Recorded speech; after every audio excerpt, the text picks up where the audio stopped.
46. Quem achou, diga amém. Amém. E eles chegaram a Jericó, e saindo ele de Jericó, com os seus discípulos, um grande número de pessoas. Bartimeu, o cego filho de Timeu, estava sentado ao lado da estrada, mendigando, e ele, ouvindo que era Jesus de Nazaré, começou a clamar e a dizer: Jesus, filho de Davi, tem misericórdia de mim. E muitos mandaram que se calasse, mas ele clamava ainda mais: Filho de Davi, tem misericórdia de mim. Jesus, parando, ordenou que ele fosse chamado, e eles chamaram o homem cego, e dizendo-lhe: tem bom ânimo, levanta-te, ele te chama. Ele, lançando de si a sua capa, levantou-se e foi até Jesus. Jesus, respondendo, lhe disse: o que queres que eu te faça? E o homem cego lhe disse: Senhor, que eu receba a minha visão. E Jesus lhe disse: vai no teu caminho, a tua fé te salvou. Vai no teu caminho, a tua fé te salvou. E ele imediatamente recebeu a visão e seguiu a Jesus pelo caminho. E você diz amém. Amém. É um paradoxo, mas eu queria que você repetisse comigo. Diga assim: o cego, diga forte, diga: o cego, que via. Diga forte, diga: o cego, que via. Pode colocar sua Bíblia na cadeira aí, levante as suas mãos bem alto, em pé. Levante bem alto as suas mãos, mas bem alto mesmo. Crente pentecostal não tem medo de erguer as mãos, porque mãos levantadas é sinal de peleja ganha. Eu tenho uma notícia para te dar: a peleja já está ganha em nome de Jesus. Levante as mãos, diga comigo, diga: Deus, eu estou à disposição para ouvir tudo o que preciso e não o que quero. Fala com a minha alma, porque a tua palavra edifica, exorta e consola. Em nome de Jesus, amém. Conhecendo, irmãos, Marcos, no versículo de número 46, trata-se a respeito do milagre chamado a cura do cego de Jericó. Para quem não sabe, o cego de Jericó, que se chama Bartimeu, o nome dele tem um significado que diz filho da honra. Filho da honra é o significado do nome Bartimeu. Bartimeu é aquele que é oriundo, filho de Timeu. Alguém pode perguntar: mas pastor, no livro de Marcos, ele relata sobre um cego, chamado cego de Jericó, mas quando lemos o Evangelho segundo escreveu Mateus relata sobre dois cegos de Jericó. Quem está falando a verdade? É interessante pensar que Mateus, o evangelista, quando menciona sobre dois cegos, ele está abrangendo as duas cidades de Jericó. Marcos é mais específico, e é por isso que eu escolho esta noite o texto de Marcos, porque Marcos enfatiza a respeito do milagre que acontecera com Bartimeu, e nós aqui podemos extrair algumas lições sobre a vida deste cego. Mas para que nós entendamos no contexto geográfico, para quem não sabe, a cidade de Jericó, ela foi modificada desde os dias de Josué, quando o grande milagre das muralhas que caíram depois do povo haver dado 7 voltas durante 7 dias, tocando as buzinas, recebendo uma ordem de Deus, e a Bíblia diz que as muralhas vieram ao chão, e o povo de de Israel entrou na cidade e Deus deu a Jericó e ela foi tomada pelo povo hebreu. Esta cidade, dos dias de Josué, ela ficou conhecida como as ruínas de Jericó. As ruínas de Jericó, elas estavam ali apenas para visitação e também servia como uma espécie de memorial de quem se lembrava do grande milagre que Deus havia operado pelas mãos de Josué e pela ordem que ele havia dado ao povo e a sua obediência em ouvir a voz do Senhor e a implosão daqueles muros e o povo entra glorificando a Deus. Portanto, quem passava nos dias de Jesus na cidade de Jericó, lembrava-se das ruínas, pois as ruínas de Jericó, elas falaram dos dias de Josué. Então havia um portal na cidade antiga que quem quisesse visitava as ruínas. Do outro lado, nos dias de Jesus, um rei chamado Herodes, que vocês já devem ter ouvido falar, Herodes o tetrarca, construiu uma nova cidade. E nesta nova cidade, havia ali, na nova cidade, um palácio feito pelas mãos de Herodes, e ele mostrava toda a suntuosidade, a grandeza, a glória deste palácio, e o povo então se dividia na cidade, pois uns passavam pela cidade velha e outros ficavam ali pela cidade nova, pois ali estava o maior centro de comercialização do mundo antigo, que era na cidade de Jericó. Então, o comércio, os filósofos, os sociólogos, os juízes da cidade, as pessoas da alta cúpula e também o palácio real ficavam na cidade nova. E aí, os cegos, que eram o opróbrio da cidade, e não só os cegos, mas também todos os outros deficientes, como aqueles que sofriam das mais diversas deficiências, ficavam em lugares estratégicos da cidade, porque ali era um local onde eles podiam ter acesso aos turistas e também esmolar. Naqueles dias havia uma ordem das autoridades constituídas de quem tivesse ou fosse portador de uma deficiência, como no caso deste cego, deveria pedir esmola com a autorização do Estado. Não se podia assentar em uma via pública sem uma autorização do Estado para esmolar, até porque os judeus eram muito preconceituosos. Vocês devem se lembrar que Jesus, numa ocasião, quando chegou diante de um rapaz que era deficiente, qual foi a pergunta dos discípulos para Jesus? Mestre, quem pecou? Ele ou os pais?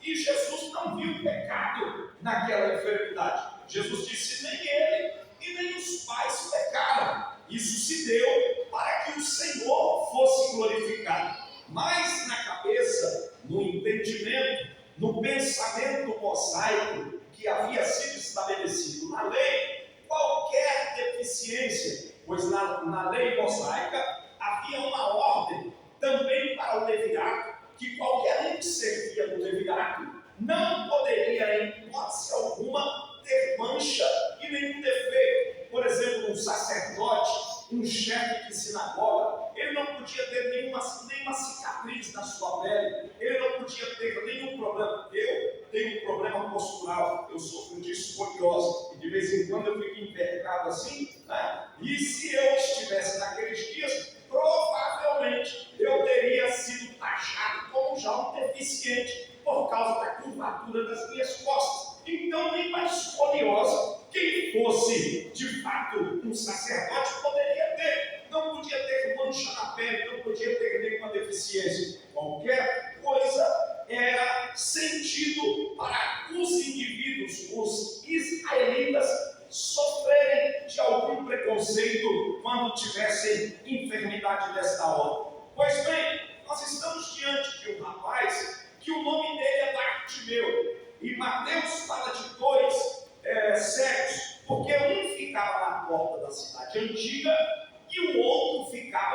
falando da cidade nova. Marcos aqui está se detendo apenas em Bartimeu. Bartimeu, que fica na cidade nova, na região onde tinha construído o palácio de Herodes, onde as pessoas passavam para ver. Naquela época não tinha máquina de fotografia e nem celular. Então as pessoas iam a lugares velhos, com as construções antigas, para olhar, para admirar a beleza daquele ambiente. E assim acontecia. Estou fazendo uma comparação de um moço que desce de Jerusalém para Jericó, e ele também fala de um outro que está indo, e pelo que o texto nos indica, o caminho de ida também é o caminho de volta. Enquanto uns estavam saindo da adoração, outros estavam indo para o lugar da adoração. Pois bem, aqui está Bartimeu. Bartimeu, que era um rapaz chamado filho da honra, que na verdade honra ele não tem nada.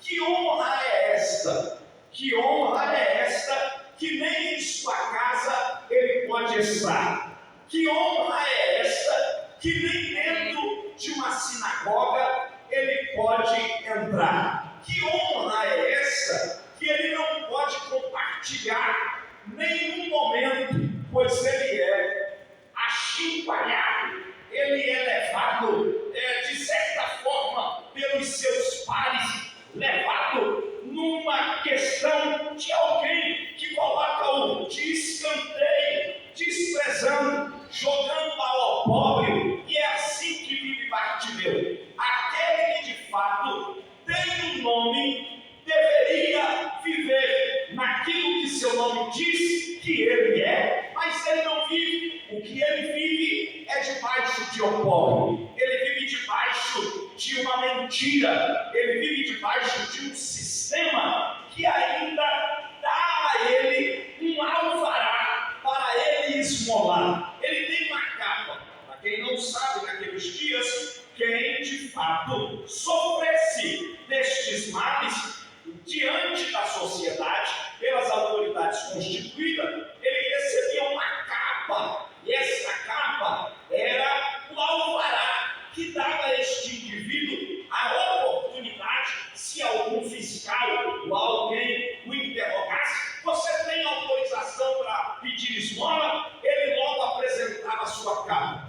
Essa capa, provavelmente, ela tinha outras funções. No caso aqui de Bartimeu, eu penso que ele usava a capa para se cobrir em um dia de frio. Ele usava a capa como um alvará que lhe dava a oportunidade de esmolar, provavelmente até como um travesseiro para encostar a sua cabeça. Tudo o que ele tinha era a capa. E lá estava Bartimeu. Só que Bartimeu vai nos dar uma lição muito grande. Pastor, o que é que eu vou aprender com um homem cego que mora na via pública de Jericó, desgarrado da sua sociedade, sem ter oportunidade de morar num aconchego do seu lar, debaixo de um teto, junto de sua família, que é portador de uma capa e absolutamente nada mais? A gente vai olhar para a vida de Bartimeu e nós vamos perceber que a sua deficiência o colocou de escanteio e à margem da sociedade. Mas ele ouve, ele tem ouvidos, e o que gera fé em Bartimeu não é ver. Um grande filósofo disse que a maior cegueira não é aquela que nos impossibilita de ver coisas físicas. A maior cegueira é aquela que nos impossibilita de ver coisas sobrenaturais. Vou repetir: a maior cegueira não é aquela que nos impossibilita de ver coisas físicas. A maior cegueira é aquela que nos impossibilita de ver coisas sobrenaturais. Por que eu pedi para vocês repetir para mim? O cego que via. Deixa eu dizer algo. Fisicamente, este cego não enxerga nada.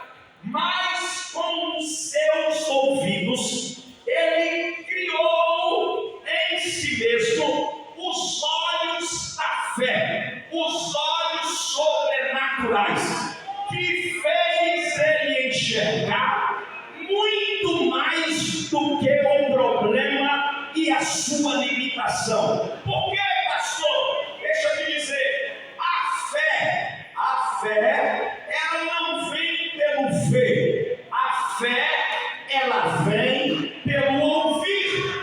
Vou repetir, a fé, ela não vem pelo ver, a fé, ela vem pelo ouvir. É por isso que tem gente que vem na igreja, ele vê a orquestra tocar, ele vê o pregador pregar, ele vê o cantor cantar, ele só viu, e aí termina o culto, você fala para ele, viu, eu vi, gostou, gostei, entendeu, mais ou menos, recebeu, não recebi. Por quê? Porque o segredo não está em apenas ver. Jesus um dia, quando ele havia ressuscitado, ele entrou dentro da casa dos discípulos temerosos, porque eles estavam com medo dos soldados romanos que estavam perseguindo. E a Bíblia diz que Jesus entrou dentro de casa e bradou: Pai seja convosco. E quando Jesus bradou: Pai seja convosco, logo Tomé disse para Jesus: Se és tu, mostra-me as tuas mãos, porque eu quero ver aonde estão os sinais dos cravos. E aí Jesus disse para Tomé: Ora, Tomé, tu duvidas que sou eu? Já que tu precisas ver, vem aqui, toca a minha mão, veja as marcas dos cravos. Mas logo Jesus olhou para ele e disse: Bem-aventurado é um povo que vem depois de vocês. Eles não viram nada, mas eles creram, porque ouviram.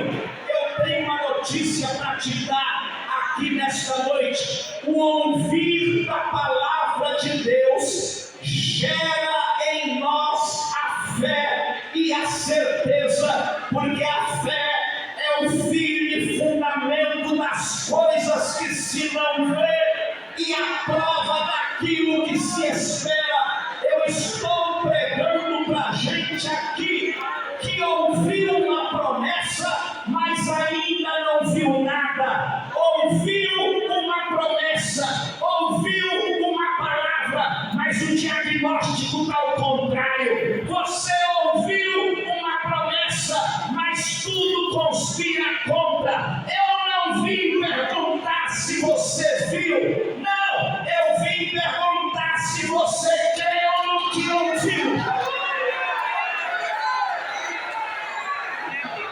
Aleluia! Aleluia! Para quem está do teu lado, se você puder dizer para ele, diga: como é que estão os teus ouvidos aí? Diga aí. Como é que estão os teus ouvidos? Estão afinados ouvindo a promessa? Diga: a promessa desceu para o coração. Então não toque em quem está do teu lado. Fala: ei, não precisa ver, basta crer no que ouviu. Basta crer no que ouviu.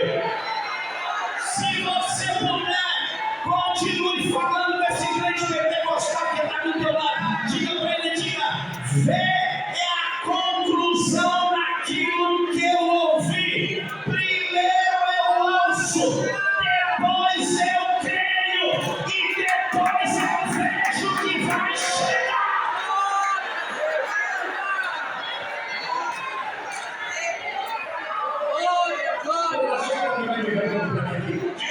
Diga assim, diga: Abraão. Não, diga forte, diga: Abraão. Diga mais forte, diga: Abraão. Ouviu. Para ver. Para ver o quê? Para ver a promessa. Deus disse para Abraão: Abraão. Ele disse: sim, Senhor. A Bíblia diz que a fé foi imputada por justiça. Porque ele ouviu. E o que ele ouviu? Deus disse: sai da tua terra. Ele estava vendo alguma coisa? Nada. Deus disse para ele: vai para uma terra que eu te mostrarei. Aí a Bíblia diz que a terra que Deus mostrou para Abraão só tinha areia e estrela. Tinha gado? Não. Tinha riqueza?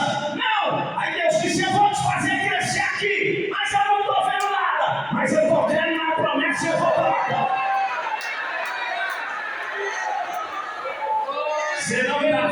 nada. Mas se você ouviu, o céu manda pregar para você. Vai chegar uma vitória grande na tua vida. Glória a Deus, Aleluia. Olha pra cá. Esse cego aqui, ele não vê, mas ele ouve. E você sabe muito bem que um deficiente, ele usa o órgão são em detrimento daquele que é deficiente.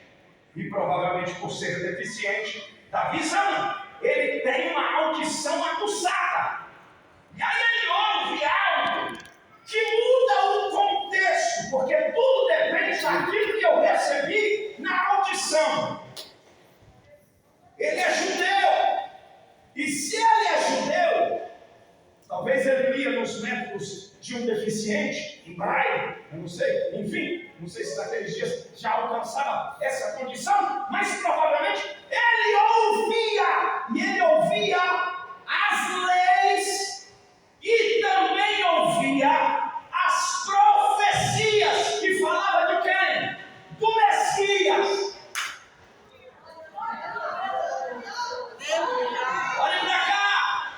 E a identidade do Messias era uma identidade diferente de todos os profetas, tanto do Velho Testamento quanto do Novo. Profeta messiânico falando sobre Jesus. Ele disse: esse que vem aí é o ungido de Deus. E a identidade dele é da vista ao cego. E essa visão que o Messias dava ao cego tem dois sentidos: visão espiritual, porque era tirar a cegueira da lei e trazer a manifestação da graça. Primeira cura que existia na vida daqueles que recebiam Jesus como profeta. Diga comigo, diga: sair da lei. Diga forte, diga: sair da lei e conhecer a graça. Diga de novo, diga: sair da lei e conhecer a graça. Primeira característica do ministério de Jesus: curar cegos. Cego da hipocrisia da lei. Era por isso que Jesus não dava moleza para nenhum fariseu. Era por isso que Jesus, quando se assentava à mesa, chamava fariseus e aqueles saduceus de hipócritas, os escribas de hipócritas, porque eles conheciam a lei, mas não conheciam a graça. Eles estavam tão presos na lei, mas não conheciam a graça. Nem mesmo a samaritana, que Jesus chegou no poço e disse para ela, por causa da tradição: me dá água. E Jesus foi naquele dia beber água ou se encontrar com ela num horário que as famílias tradicionais não iam, porque ela era prostituta, ela estava se encostando e se escondendo no sistema. Jesus sabia que ela ia lá, aquele horário escondido. Jesus chegou e disse: me dá água. Ela disse: como é que um judeu conversa comigo e tu dizes que tem água para me dar, e a água que tu tens é água viva? Cadê? Jesus disse: se eu te der da água que tu ainda não conheces, vai gerar uma fonte em você que vai saltar daqui para a vida eterna. E aí Jesus disse para ela que os verdadeiros adoradores adorariam ao Pai, não era no monte e nem no templo. Os verdadeiros adoradores adorariam em espírito e em verdade.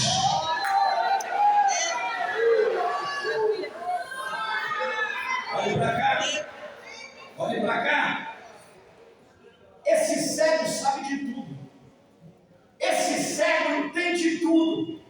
Ele ouviu e ele está que nem Maria. Ouviu e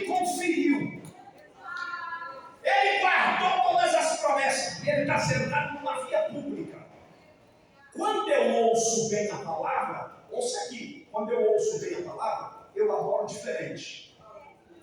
Quando eu venho no culto apenas por vir, eu venho para olhar detalhes. Eu olho a flor que é bonita, eu olho a adorno que é diferente, eu olho a roupa da irmã, o terno do irmão, eu olho o sistema, eu venho para olhar. E aí você não sabe adorar porque você está preso naquilo que você está olhando. Mas quando você vem para adorar,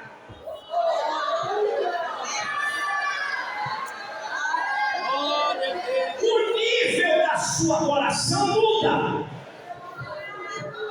Olha para cá. Primeira coisa, por que aquele cego nunca mudou de lugar? Ouça aqui. O cego nunca mudou de lugar porque ele sabia que esse Messias, que um dia entrou na sinagoga, Jesus um dia entrou na sinagoga, e a Bíblia diz que era um dia de sábado. Quando ele entrou na sinagoga, foi dado a ele a oportunidade dele ler o texto da lei. E era do profeta Isaías, no capítulo 61. Jesus estava sentado assim no meio da congregação, que nem vocês estão aí. E a Bíblia diz que quando foi dada a oportunidade, tinha algumas cadeiras na frente que só sentavam os chefes, os principais da sinagoga. Ninguém sentava naquela cadeira. E aí Jesus estava naquele culto.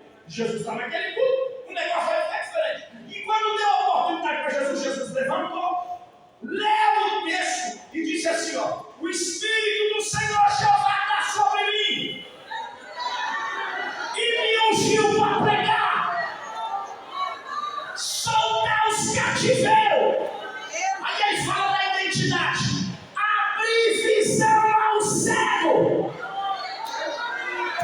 Aí a Bíblia diz que quando ele terminou de ler, ao invés dele voltar para o meio da congregação e sentar na cadeira lá dos membros, ele sentou na cadeira que sentava o chefe de sinagoga. E a Bíblia diz assim: e assustaram. E ele diz: cumpriu a profecia. Quer dizer, chegou